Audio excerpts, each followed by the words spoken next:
코인크래프트입니다. 15분 브리핑 진행하도록 하겠습니다. 주제는 디지털 원화. 지금 이 나라에서 돈을 둘러싸고 무슨 일이 벌어졌고 무엇이 공식적으로 예고되어 있는지를 정리해 보도록 할게요. 미리 말씀드리면 이 영상에는 투자 조언도, 가격 전망도, 정책에 대한 찬반도 없습니다. 그리고 그 어떤 정치적 의도도 없음을 미리 말씀드립니다. 특정 정당이나 정권, 그리고 특정 인물에 대한 옹호나 비판은 한 줄도 없고요. 그리고 이 변화는 한 정부의 사업이 아니라 여러 정부를 거치며 이어져 온 국가 차원의 흐름입니다. 저는 그 흐름을 사실 그대로 보여드릴 뿐 좋고 나쁨의 판정은 여러분의 몫으로 남기도록 하겠습니다. 화면에 다루는 내용은 전부 한국은행 공식 보고서, 그리고 국제결제은행 BIS 문서, 그리고 국회 기록, 그리고 공개 보도에 있는 사실이고 화면의 출처를 함께 표기하도록 하겠습니다. 자, 시작하도록 하겠습니다. 먼저 이미 벌어진 일 3가지입니다. 첫 번째는 2025년 4월부터 약 석 달간 대한민국 국민 10만 명이 자기 은행 예금을 토큰이라는 형태로 바꿔서 편의점과 카페에서 실제로 결제를 해봤습니다. 시범 화면이 아니라 진짜 돈, 진짜 매장이었습니다. 두 번째는 국제결제은행 BIS는 이 실험을 세계 최초 사례로 기록을 했습니다. 중앙은행의 화폐와 은행 예금 토큰을 함께 실거래까지 돌린 나라는 한국이 처음이었습니다. 세 번째는 지금 그 후속이 진행 중에 있습니다.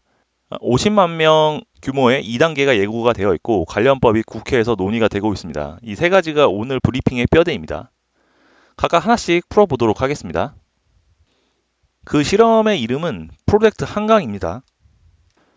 한국은행이 주관을 하고 시중은행 7곳이 참여를 했으며 2단계에서는 9곳으로 늘었습니다. 이용자 10만 명은 선착순으로 마감이 됐고 편의점, 카페, 마트, 온라인몰에서 석 달간 결제가 이루어졌습니다. 구조를 한 문장으로 요약하면 은행들 사이의 정산에는 기관용 CBDC, 그러니까 중앙은행이 발행한 디지털 화폐가 쓰이고 국민이 실제 쓰는 것은 예금 토큰, 그러니까 은행 예금을 토큰으로 바꾼 돈이며 이 둘이 하나의 분산 원장에 의해서 돌아가고 있습니다. 지금은 이 하나의 문장이 낯설어도 괜찮습니다. 오늘은 전체 그림만 잡으셔도 충분합니다. 여기서 흔한 오해 2가지를 바로 잡고 가겠습니다. 첫 번째는 한국은행이 코인을 발행했다라는 이야기예요. 아니죠. 이 실험에서 국민이 쓴 돈은 새로 발행된 코인이 아니라 여러분이 이미 갖고 계신 은행의 예금을 토큰의 형태로 바꾼 것입니다. 예금자 보호도 실명 계좌 원칙도 기존 예금과 동일하게 적용이 됐죠. 가격이 오르내리는 투자 자산과는 성격 자체가 달랐어요. 두 번째는 현금을 없애려는 실험이다. 이게 굉장히 많은 사람들이 요새 하는 오해인데 이것도 근거가 없습니다. 공식 문서 어디에도 현금 폐지 계획은 없고 이 실험은 기존의 지급 수단을 대체하는 것이 아니라 새로운 형태를 추가로 검증하는 것이라는 것입니다. 이 2가지 오해만 걷어내도 이 주제를 둘러싼 소음의 절반은 정리가 되죠. 1차 실험을 숫자로 한번 볼게요. 발급된 지갑이 8만 1000개 이상, 그리고 예금에서 토큰으로 전환된 금액이 보도 기준 누적 16억 원대, 그리고 결제 건수는 보도 기준 11만 4천여 건입니다. 흥미로운 것은 이용자 설문인데 앞으로 절대 쓰지 않겠다라는 응답은 약 0.7%에 그쳤습니다. 그리고 절반이 넘는 51.8%가 혜택이 충분하다면 쓰겠다라고 답을 했어요. 거부감은 낮고 사용 여부는 혜택에 달려있다는 것. 새 지급수단에 대한 이용자 반응으로는 꽤 또렷한 신호입니다. 물론 석 달 동안의 실험적인 숫자이고 한계와 과제도 보고서에 함께 기록이 되어 있습니다. 성과만 골라 읽지 않는 것이 이 자료를 읽는 올바른 방법입니다. 이제 예고된 일을 하나씩 말씀을 드리면 이건 제 전망이 아니라 이미 발표된 계획입니다. 첫 번째는 실험의 확대입니다. 한국은행은 2026년 3월 한강 2단계를 발표를 했어요. 이용자는 최대 50만 명으로 기존의 5배가 되고 참가 은행은 총 9곳입니다. 그리고 이번에는 종료 시점이 없어요. 석 달짜리 실험이 아니라 장기 운영 체제로 설계가 됐습니다. 그리고 개인 간 송금을 포함한 3가지 기능 4종류가 추가가 되고 실거래 재개는 올해 하반기로 전망된다라는 보도가 있습니다. 10만 명의 검증 실험에서 50만 명의 운영 단계로 성격이 달라지는 거죠. 그리고 두 번째 예고는 이건 규모가 좀 큰데 정부는 경제 성장 전략에서 국고 보조금을 예금 토큰으로 지급하는 실증을 계획에 담았습니다. 그리고 2030년까지 예산의 4분의 1을 예금 토큰으로 지급한다는 목표를 발표했습니다. 보도에서는 약 700조 원 규모가 언급이 됐고요. 이게 실행되면 무슨 뜻이냐?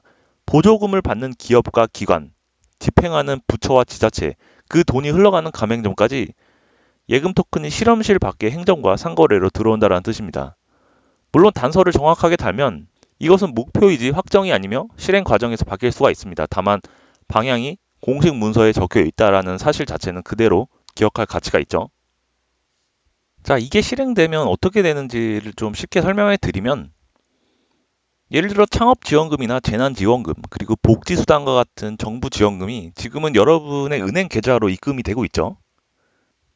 이게 앞으로는 예금 토큰이라는 형태로 지급이 된다는 겁니다. 그러면 그 돈을 받은 기업이나 개인이 예금 토큰으로 직원의 월급을 주고 거래처에 대금을 치르게 되고 그 돈이 다시 가게로 흘러가겠죠. 지금은 자원 한 10만 명이 편의점에서 써보는 실험이었지만 이게 실행된다면 정부 예산이 지나가는 모든 상거래 전체에 예금 토큰이 들어온다라는 의미예요. 이제 실험실 밖으로 본격적으로 나온다라는 뜻이죠. 이제 세 번째 예고는 입법인데요. 디지털 자산 기본법이라는 이름의 2단계 입법이 국회에서 이미 1년 넘게 논의가 되어 왔고 2026년 8월 기준으로 당정 통합안이 다음 달 발의될 것으로 예고가 되고 있습니다. 이 법의 핵심 중 하나는 원화로 표시된 스테이블 코인의 발행을 인가하는 새로운 제도를 만드는 것이에요.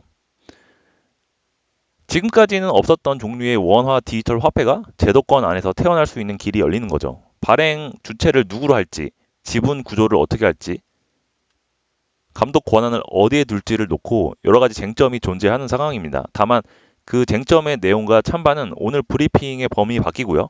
오늘 기억하실 것은 실험의 확대와 입법이라는 두 개의 트랙이 지금 같은 시기에 굴러가고 있다는 사실입니다. 시야를 조금 세 개로 넓혀 볼게요. 디지털 화폐를 놓고 각 주요국들이 각자 다른 길을 가고 있습니다.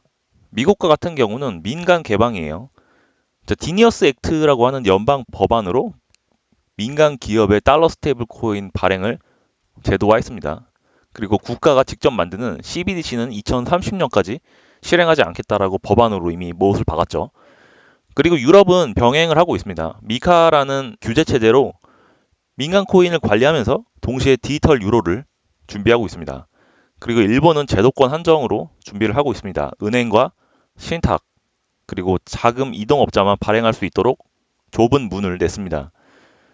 중국은 국가 주도로 민간 코인을 금지하고 디지털 위안화를 국가가 직접 보급합니다.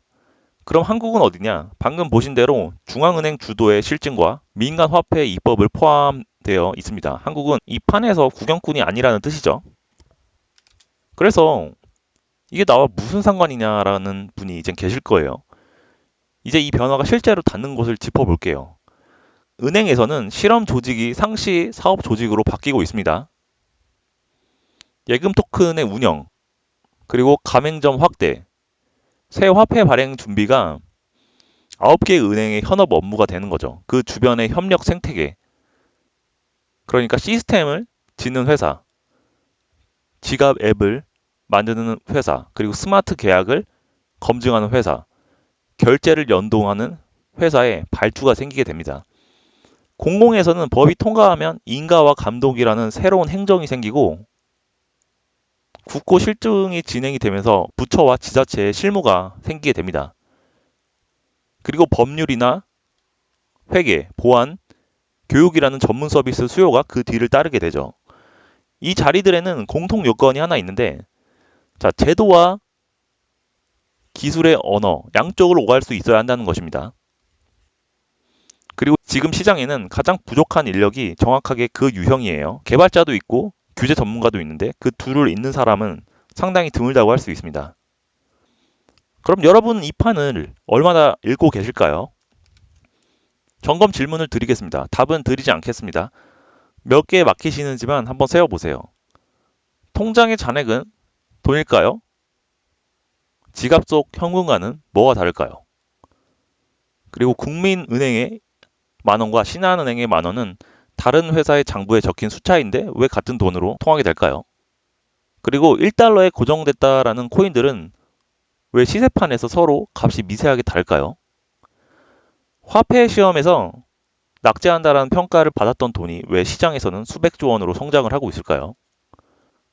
그리고 기관용 CBDC와 예금 토큰의 차이는 무엇일까요?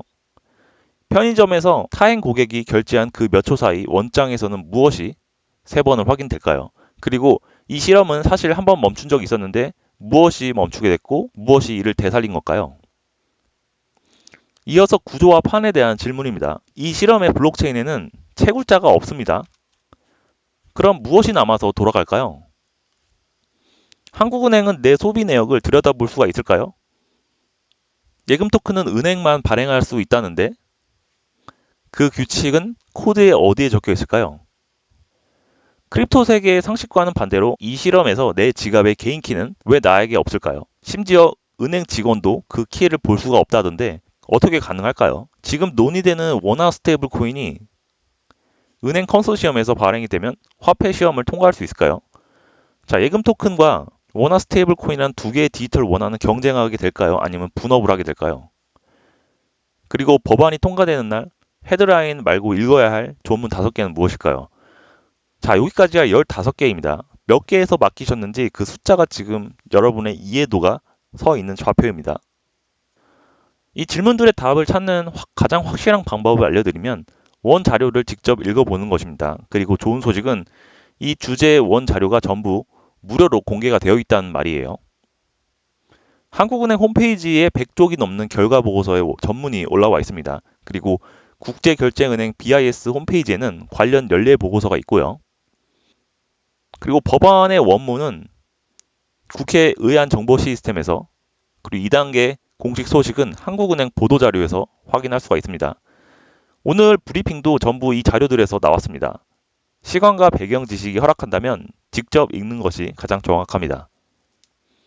마지막으로 짧은 안내사항을 드리는데 방금 그 원자료들을 체계적으로 순서대로 소화하고 싶으신 분들을 위해 강좌를 만들었습니다. 디지털 원화의 설계, 4개의 모듈, 모두 12강입니다. 코딩은 필요가 없고 오늘 브리핑과 같은 원칙, 그러니까 공식 자료 기반의 출처 상시 표기로 만들어졌으며 투자 정보와 가격 전망은 다루지 않습니다. 아까 드린 15개의 질문은 12강 안에서 전부 답을 만나시게 될 겁니다. 수강 안내와 기간 교육 문의는 화면과 설명란을 참고해 주세요. 여기까지 디지털 원화 15분 브리핑이었습니다. 감사합니다.